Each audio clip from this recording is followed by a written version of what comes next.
Hello friends, welcome to modern classes. देखिए, हम लोग इस वीडियो में जानेंगे फिजिक्स के एक महत्वपूर्ण टॉपिक, जिसमें हम लोग कार्य, ऊर्जा और शक्ति के विषय में जानेंगे। इस वीडियो को आप शुरू से लेकर लास्ट तक यदि देख ले रहे हैं तो आपके ग्रुप डी या एनटीपीसी में यह बात मान कर चलिएगा कि 2 से 3 नंबर का इस चैप्टर से ही केवल आपके कॉन्सेप्ट से रिलेटेड कुछ क्वेश्चन और साथ ही साथ न्यूमेरिकल आते हैं। सारे न्यूमेरिकल को आप लोग इस वीडियो के माध्यम से बनाना सीख जाएंगे। चलिए हम लोग सबसे पहले समझते हैं कि कार्य क्या होता है, लेकिन उसको चालू करने से पहले आपसे एक छोटा सा रिक्वेस्ट करेंगे, वीडियो के लास्ट तक जरूर बने रहिएगा। यदि पसंद आ जाए तो दोस्तों के साथ जरूर शेयर कीजिएगा। देखिए, यहाँ कार्य है। सबसे पहले हम लोग कार्य के विषय में समझेंगे, कार्य क्या होता है। और कार्य क्या होता है इसको जानने से पहले हम यह समझते हैं आखिर किस कार्य की बात हम कर रहे हैं। तो कार्य देखिए 2 प्रकार का होता है। कुछ कार्य ऐसा होता है जो कि हम लोग इशारा से कर लेते हैं, और कुछ कार्य ऐसा होता है जिसे हम कुछ छू कर करते हैं। जैसे मान के चलिए हम एक लिखने का एक काम कर रहे हैं तो ये भी एक हमारा काम है, लेकिन कुछ कार्य इशारा से होता है। जैसे कि हम आपसे अपने नज़रों की इशारा से कुछ काम कह दिए कि आप इशारा कर दिए कि आप जाइए, तो यह भी एक कार्य है, हम अपने नज़रों की इशारा से कह दिए हैं। तो कहने का मतलब यह है कि उस कार्य की हम बात इसमें नहीं करेंगे, इसमें हम जो कि छू कर रहे हैं कार्य उसके विषय में बात करेंगे। यानी हम कह देंगे कि हम किस कार्य की बात करेंगे, तो यांत्रिक कार्य के विषय में बात करेंगे। यांत्रिक, ठीक है, जिसे हम देख रहे हैं, जिसे हम छू कर रहे हैं, ऐसा यांत्रिक कार्य के विषय में बात कर रहे हैं। तो देखिए, कार्य क्या होता है इसको समझने के लिए सबसे सिंपल भाषा में आपको बताना चाहेंगे कि जब किसी वस्तु पर बल लगाकर उसमें कोई विस्थापन हम बना दें तो उसे हम कार्य कहेंगे। जैसे कहने का अर्थ यह है कि मान लीजिए एक वस्तु यहाँ है, इस वस्तु पर हम इधर से एक फोर्स लगा रहे हैं, बल यानी एफ द्वारा हम इसे डिनोट करते हैं। बल के विषय में तो आप जानते ही हैं। जब इसमें हम बल लगा रहे हैं तो इसमें कोई विस्थापन हो रहा है। विस्थापन को हम लोग यश द्वारा सूचित करते हैं। विस्थापन मतलब कि यह आगे पीछे कुछ बढ़ रहा है या घसक रहा है, अपने भाषा में कहें तो, यानी आगे पीछे इधर उधर कुछ कर रहा है। तो इसका मतलब है कि बल लगाने के कारण यदि विस्थापन हो गया तो इसका मतलब हमारा कार्य हुआ। जैसे एक बात दूसरा में हम यह भी कह रहे हैं कि इस बोर्ड पर यदि हम बल लगा रहे हैं, बल खूब तेज लगा रहे हैं, लेकिन इसके मतलब कि अवस्था में कोई परिवर्तन नहीं हो रहा है, इसमें कोई विस्थापन वगैरह नहीं हो रहा है, तब हम कहेंगे क्या कि इस पर कोई बल नहीं लगाया गया, इस पर कोई कार्य नहीं किया गया। यानी कार्य होने के लिए बल के साथ साथ विस्थापन होना जरूरी है। यानी कि हम यदि बल लगा रहे हैं तो उसका कोई परिणाम होना चाहिए कि वह आगे पीछे कुछ होना चाहिए, ऐसा होना चाहिए। इसीलिए इसका एक फॉर्मूला हमारा बनता है जिसे हम लोग W द्वारा सूचित करते हैं, Fs cos theta. Fs cos theta, ठीक है। Fs cos थीटा मतलब F क्या है, आपका बल है, और यस क्या है, विस्थापन है। cos थीटा बल और विस्थापन के बीच का एंगल वाला एक, हम कह देंगे त्रिकोणमितीय निष्पत्ति है, ऐसा कहेंगे। जैसे अब देखिए, साथ ही साथ इसके 3 हमारे फैक्ट भी हैं। यह कभी पॉजिटिव हो जाता है, कभी नेगेटिव हो जाता है, कभी शून्य हो जाता है। तो ध्यान दीजिए, तीनों कंडीशन किस प्रकार से बनते हैं इसके विषय में समझिएगा। पॉजिटिव होने का मतलब क्या है, यह बात टोटली किस पे डिपेंड करता है, तो आपके थीटा पर डिपेंड करता है। यानी कॉस थीटा का वैल्यू पॉजिटिव होगा, निगेटिव होगा, किस पे होगा, यानी कि क्या होगा, इसके ऊपर डिपेंड करता है। जैसे यदि हम बात कर रहे हैं कि जिस दिशा में बल लगाया जा रहा है उसी दिशा में यदि विस्थापन भी हो रहा है, तो इसका अर्थ यह है कि यह जो होगा इसका रिजल्ट, यानी कि जो W होगा वो क्या होगा, पॉजिटिव होगा। लेकिन यदि जिस दिशा में बल लगाया जा रहा है उसके जस्ट विपरीत दिशा में विस्थापन हो रहा है, यानी दूसरे दिशा में, तब इसका जो रिजल्ट होता है वो क्या होता है, निगेटिव होता है। समझ पा रहे हैं? यानी कि जो वर्क का रिजल्ट होता है वो क्या है, वर्क निगेटिव हमारा माना जाता है। लेकिन जैसे कि एक हम एग्जांपल और आपको बताना है, जैसे कि यहाँ एक वृत्त है, यहाँ एक गोली, जैसे कि मान लीजिए एक गोला है या गेंद है, कुछ भी मान लीजिए, यहाँ हम एक डोरी से लेकर ऐसे करके घुमा रहे हैं, तो विस्थापन यानी कि वेग इधर की ओर हो रहा है और विस्थापन ऐसे करके इसका हो रहा है, ठीक है। और बल जो है वह अंदर की ओर लग रहा है, यानी F जो है वह अंदर की ओर लग रहा है, यानी बल की दिशा दूसरा है और ये क्या है, लंबवत है। तो उस पीरियड में यहाँ जो दोनों के बीच का कोण होगा वो 90 डिग्री का बन जाता है। इस पीरियड में यहाँ से क्या होगा, 0 होगा। यानी कहने का मतलब यह है कि यहाँ हमको देखने के लिए क्या मिलता है, 0, जब क्या हो, दोनों के बीच का 90, F और जैसे मान लीजिए F हो गया, ये हमारा क्या हो गया, यस, ये दोनों के बीच का कोण क्या है, 90 डिग्री। क्योंकि आपको पता है कि cos थीटा का जो वैल्यू होता है, जैसे कि cos थीटा की बात करें तो cos थीटा में हम जनरली एक बात हम करते हैं 180 डिग्री, और 180 डिग्री एक तो हो जाएगा, और एक हो जाएगा आपका 90 डिग्री, और एक हो जाएगा क्या, आपका क्या हो जाएगा, जैसे मान लीजिए लंबवत हो गया, या 0 डिग्री ऐसा कर लीजिए, 0 डिग्री।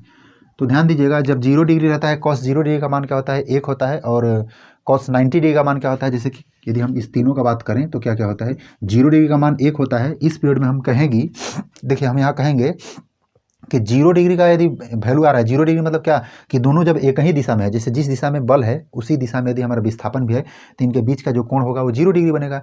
और जब कोण 0 डिग्री बनेगा तो इसका वैल्यू 1 हो जाएगा। इसका मतलब यहाँ से जो हमारा रिजल्ट के रूप में निकलेगा W बराबर क्या निकलेगा, तो FS निकलेगा। FS मतलब कि इन दोनों के गुणनफल के केवल बराबर होगा। अक्सर यह भी बात मानिए कि कभी भी आपके न्यूमेरिकल वाले पॉइंट में दे देता है कि इतना बल लगाने के कारण इतना विस्थापन हुआ, तो आपको यह भी बात मानकर चलना चाहिए कि वो दोनों सेम दिशा में है, यानी 0 डिग्री पर चल रहा है, और केवल आप फार्मूला को केवल इस प्रकार से मानकर चलेंगे। हालांकि कॉस थीटा का जो जिक्र होता है किसी स्पेशल कंडीशन में कभी कभी देता है, लेकिन जनरली क्या आता है, हमारा W बराबर FS ही माना जाता है।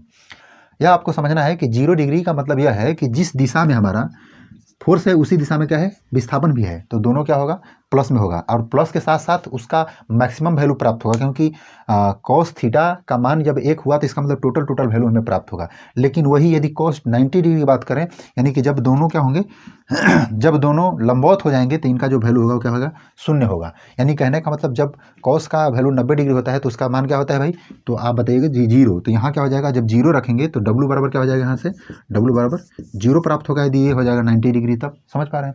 यदि 180 डिग्री की बात करें तो 180 डिग्री पर क्या होता है, इसका वैल्यू 180 डिग्री पर -1 होता है। इसलिए 180 डिग्री का वैल्यू यदि यहाँ -1 होगा तो हम कह देंगे कि यहाँ से जो W बराबर बनेगा वो क्या बनेगा, तो -FS, यानी FS का मल्टीप्लाई करने से ही बनेगा लेकिन निगेटिव बनेगा। यानी कुल मिलाकर हम यह बात कह रहे हैं कि बल हमारा 3 प्रकार से बनेगा। जब वो दोनों एक ही दिशा में होंगे तो उनका केवल गुणनफल किया जाएगा, पॉजिटिव होगा। जब दोनों विपरीत दिशा में होंगे तो उनका गुणनफल किया जाएगा और साथ ही साथ निगेटिव होगा। और जब दोनों लंबवत होंगे तो उनके बीच कोई कार्य नहीं होगा, यानी कार्य क्या होगा, 0 होगा। बस इतना इसके विषय में जानना है। अब हम लोग समझेंगे कार्य के बाद ऊर्जा के विषय में, उसके बाद शक्ति के विषय में। तो चलिए दोस्तों, आप समझते हैं हम लोग थोड़ा ऊर्जा के विषय में। ऊर्जा को समझने से पहले हम कुछ उदाहरण के स्वरूप आपको मतलब उदाहरण से समझाने का प्रयास करें आखिर ऊर्जा क्या होता है। जैसे मान लीजिए एक गेंद है, ठीक है, वह तेजी से गति कर रहा है। क्या कर रहा है, गति कर रहा है। और एक छोटा सा गेंद या बड़ा सा गेंद कोई भी हो, मान लीजिए ऐसे है, एक दूसरा गेंद है और यह गेंद तेजी से गति करते हुए इसमें जाकर टकरा गया।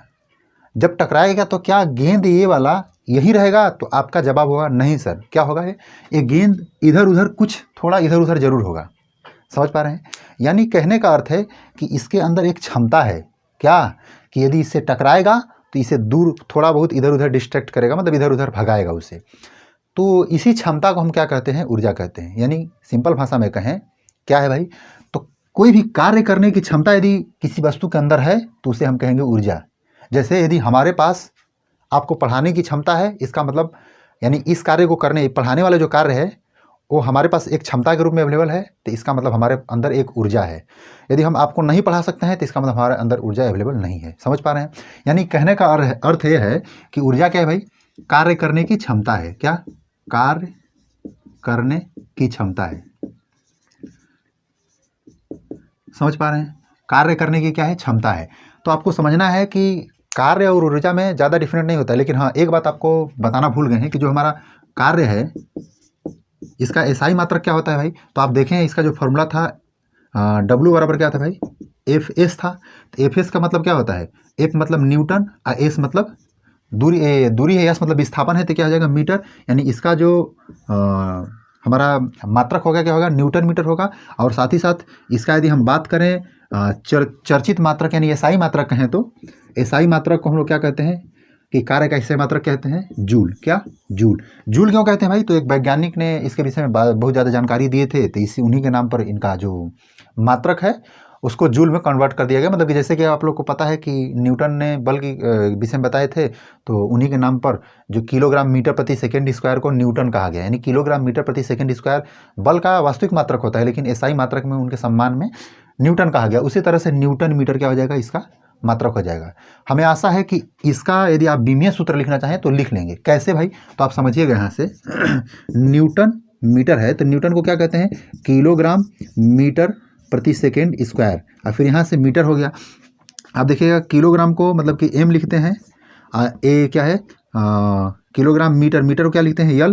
तो मीटर यह है तो यल का स्क्वायर हो जाएगा। उसके बाद टी, सो जो यस है उसको हम क्या लिखेंगे, टी लिखेंगे। और टी का मतलब -2।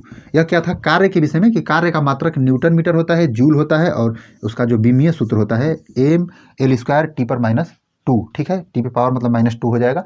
ये आप लोग पहले वाले में नोट कर लीजिएगा। अब ऊर्जा के विषय में हम लोग समझते हैं कि ऊर्जा जो है उसका क्या क्या मतलब इन्फॉर्मेशन वहाँ से क्या क्या मिल रहा है हमको। ध्यान दीजिएगा, कार्य करने की क्या है क्षमता है, क्या ऊर्जा। और ऊर्जा का भी मात्रक क्या होता है, वही होता है जो कि कार्य का होता है, ठीक है। यानी कार्य का भी मात्रक जो होता है वही हमारा ऊर्जा का भी होता है। इसका मतलब इसका भी मात्रक क्या हो जाएगा, जूल ही होगा, ठीक है। इसका एसआई मात्रक जूल होगा। और दोनों ध्यान दीजिएगा, दोनों अदिश राशि है। कार्य भी अदिश राशि है और साथ ही साथ ऊर्जा भी अदिश राशि है। तो ध्यान दीजिएगा, दोनों जब अदिश राशि हैं और कार्य के विषय में जाने हम, तो कार्य दो प्रकार के होते हैं। दो प्रकार के बताने से पहले हम एक बात आपको यह बता रहे हैं, कैसे दो प्रकार के होते हैं भाई। तो किसी के अंदर कार्य करने की क्षमता दो तरह से होती है।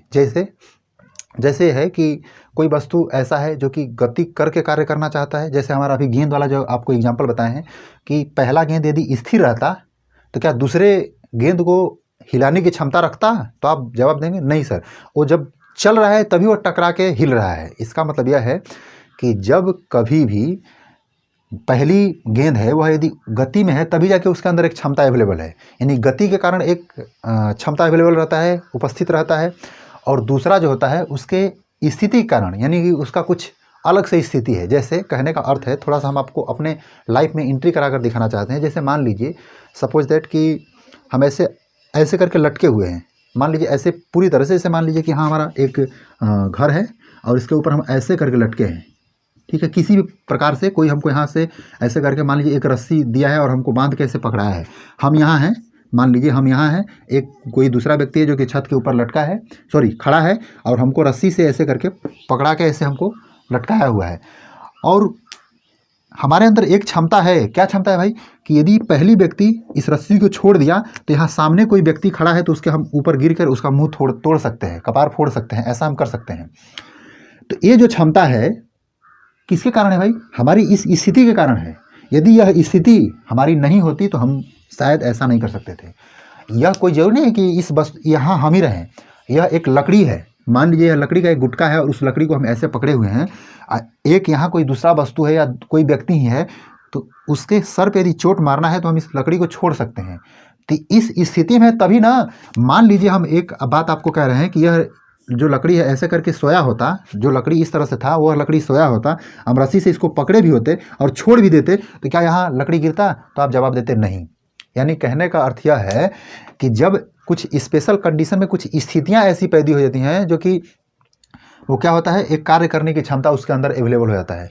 तो इस प्रकार से कार्य दो प्रकार का बन जाता है। कौन कौन सा भाई, तो आप जवाब दीजिएगा कि सर पहला जो कार्य है वो क्या है, गतिज ऊर्जा, कार्य नहीं जी, ऊर्जा, गतिज ऊर्जा। और दूसरा क्या है, स्थितिज ऊर्जा, स्थितिज ऊर्जा। इसको हम लोग इंग्लिश में बोलते हैं क्या, काइनेटिक एनर्जी, इसको पोटेंशियल एनर्जी कहते हैं। अब गतिज ऊर्जा मतलब क्या, इसके विषय में बहुत ज़्यादा कुछ जानने की जरूरत नहीं है, बस इतना कि जब किसी वस्तु में गति के कारण कार्य करने की क्षमता अवेलेबल हो जाती है, गति के कारण कार्य करने की क्षमता अवेलेबल होती है, तब उसे क्या कहते हैं, गतिज ऊर्जा। क्या, गति के कारण, गति के कारण क्या, कार्य करने की क्षमता, कार्य करने की क्षमता, ठीक है।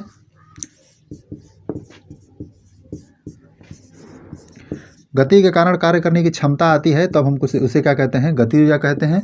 अब यदि स्थिति यानी कि पोटेंशियल एनर्जी की बात करें तो उसकी स्थिति के अनुसार, क्या, उसकी स्थिति के अनुसार, स्थिति के कारण, ऐसा लिखे तो कारण कार्य करने की क्षमता, ठीक है। यदि स्थिति के कारण कार्य करने की क्षमता आती है तब हम उसे क्या कहते हैं, स्थितिज ऊर्जा कहते हैं, ठीक है। तो ध्यान देना है कि गति के कारण और एक स्थिति के कारण, अभी आपको इसका एग्जांपल वगैरह भी बताएंगे, लेकिन इसके पीछे पहले समझिए कि गति के कारण होता है तो इसमें एक फार्मूला भी आता है क्या, कि काइनेटिक एनर्जी, इसको हम लोग ई द्वारा लिखेंगे, ऊर्जा को क्या लिखेंगे, एनर्जी यानी कि ई द्वारा। तो हम इसको लिख सकते हैं क्या, के ई के ऐसे करके, एनर्जी ऑफ काइनेटिक, ऐसा ही लिख सकते हैं कि काइनेटिक एनर्जी बराबर क्या होता है, 1/2 यम भी स्क्वायर होता है। और यदि स्थितिज ऊर्जा की बात करें तो ये क्या होता है कि ई पी मतलब पोटेंशियल एनर्जी क्या होता है, mgh। अब देखिए इन दोनों के विषय में हम समझते हैं, लेकिन इससे पहले इसमें आपको लग रहा होगा कि कौन क्या है। तो ये क्या है, हमारा ऊर्जा है यानी गति ऊर्जा है, यम क्या है, द्रव्यमान है, यम क्या है, द्रव्यमान है। और उसके बाद क्या है, भी क्या है, जीरो है, यानी कि भी मतलब क्या है, वेग, भी वेग है। अब उसी तरह से यदि हम इधर बात करें तो क्या है, EP क्या है, पोटेंशियल एनर्जी यानी कि स्थितिज ऊर्जा है। M क्या है आपका, द्रव्यमान है। M क्या है, द्रव्यमान। और हमारा A क्या है, उसके बाद G क्या है, तो G क्या है, गुरुत्वीय त्वरण। गुरुत्वीय त्वरण,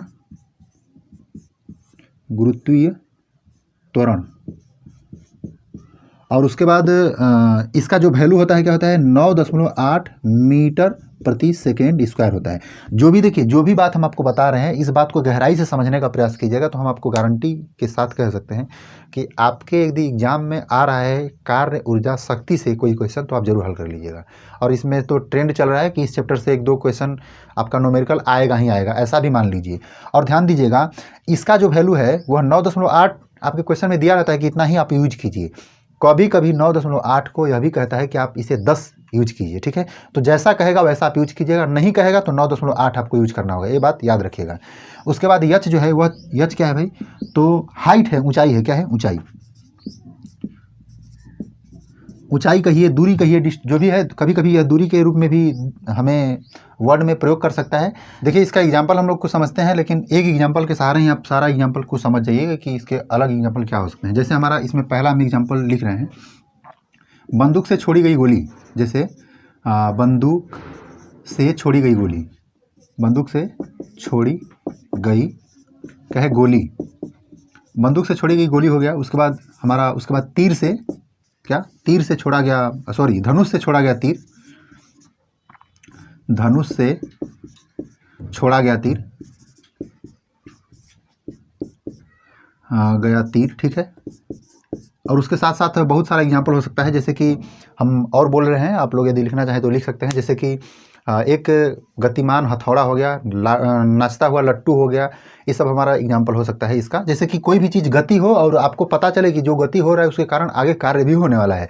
जैसे यदि हम बात कर रहे हैं कि बंदूक से यदि गोली छोड़ दिया गया है, तो इसका मतलब है कि वो कहीं ना कहीं एक जगह कार्य करने वाला है। तीर यदि छोड़ा गया है धनुष से, तो वह उससे भी एक कार्य होने वाला है, ठीक है। यह बात आपको समझ में आना चाहिए।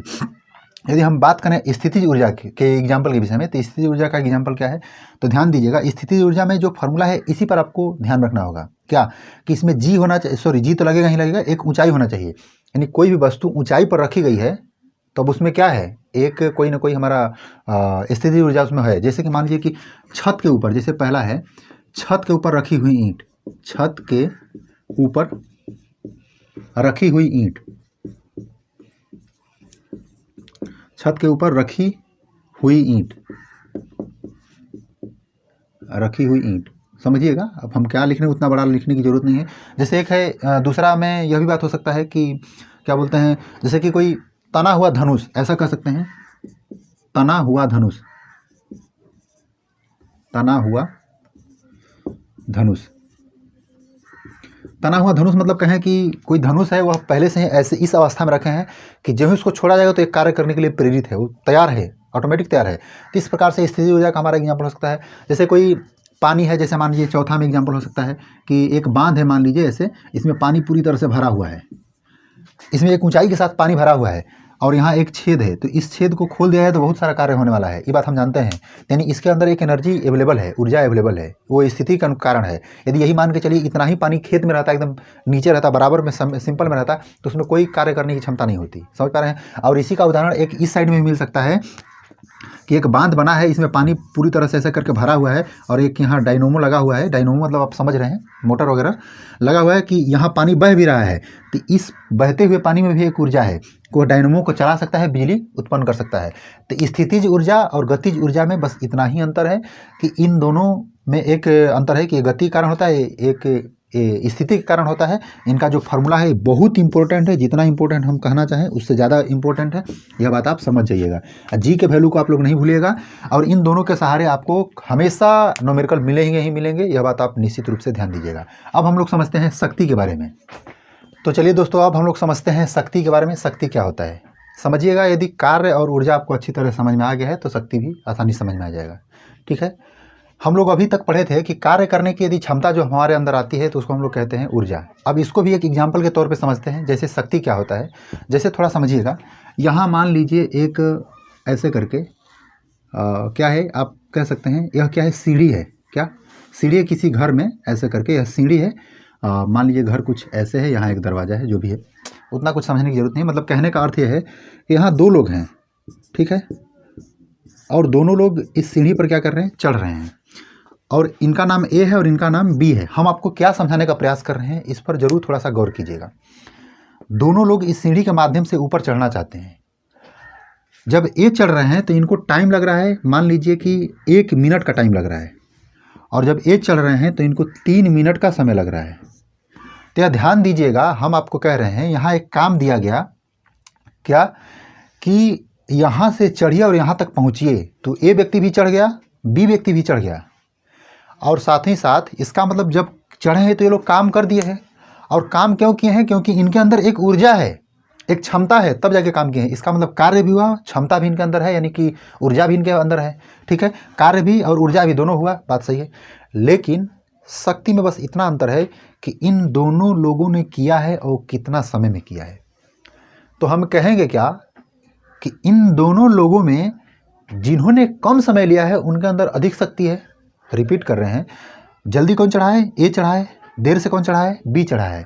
तो ए यदि जल्दी से चढ़ा है तो इसके अंदर क्या है, शक्ति अधिक है। जैसे हमको यदि रनिंग करने के विषय में कहा जाता है, जैसे कि 1600 मीटर रनिंग करने के लिए यदि 6 मिनट समय दिया जाता है, तो कोई व्यक्ति ऐसा होता है जो कि 5 मिनट में कर लेता है, कोई व्यक्ति है कि 6 मिनट से ज़्यादा ले लेता है।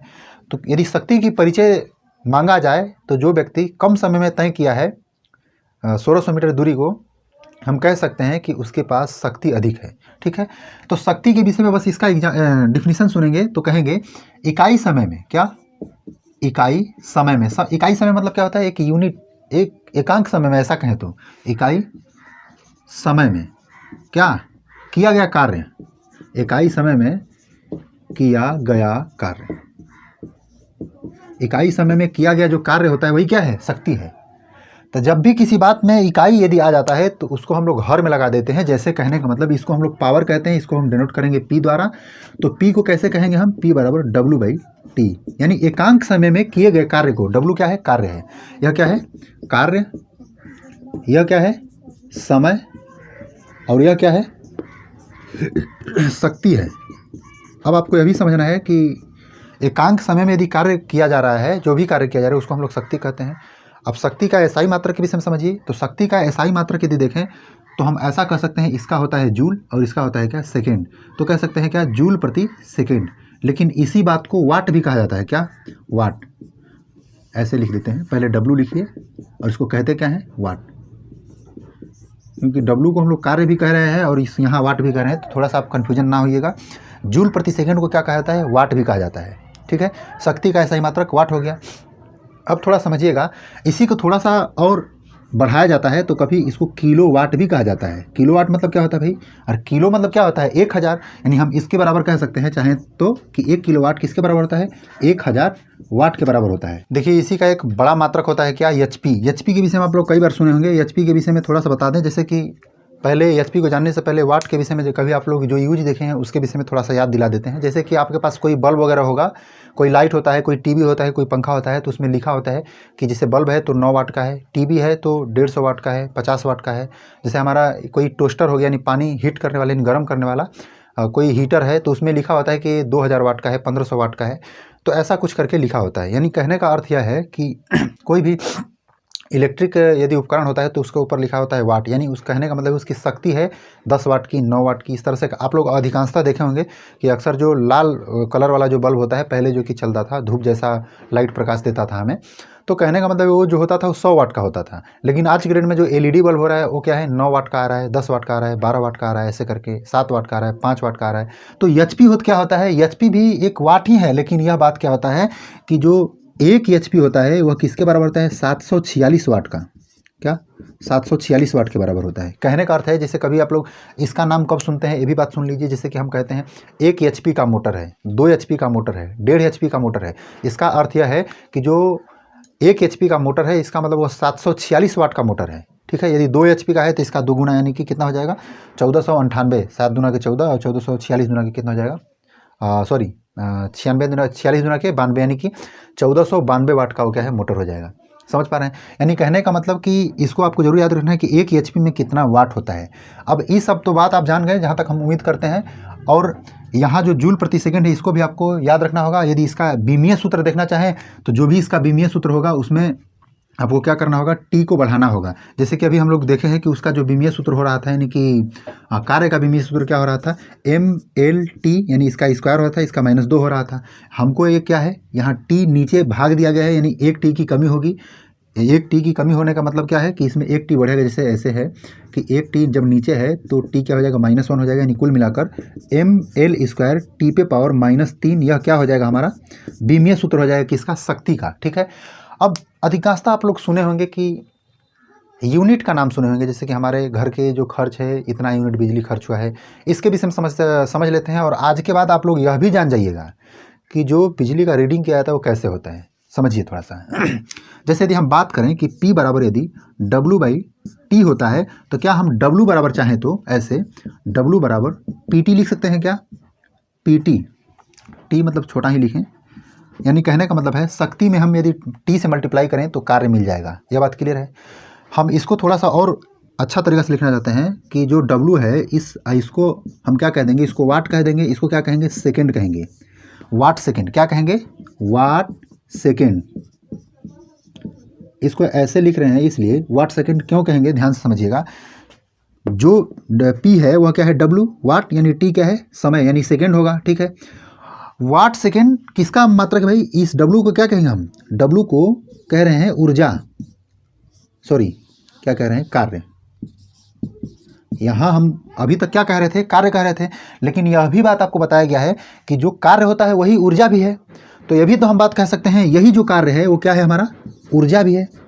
रिपीट कर रहे हैं बातों को, थोड़ा सा समझिएगा। शुरू से हम बता रहे हैं कि कार्य और ऊर्जा दोनों एक ही, उसका जो क्या बोलते हैं, ईसाई मात्रक होता है, सेम होता है, और दोनों एक ही चीज़ है, बस इसमें क्षमता लग गया है। ठीक है।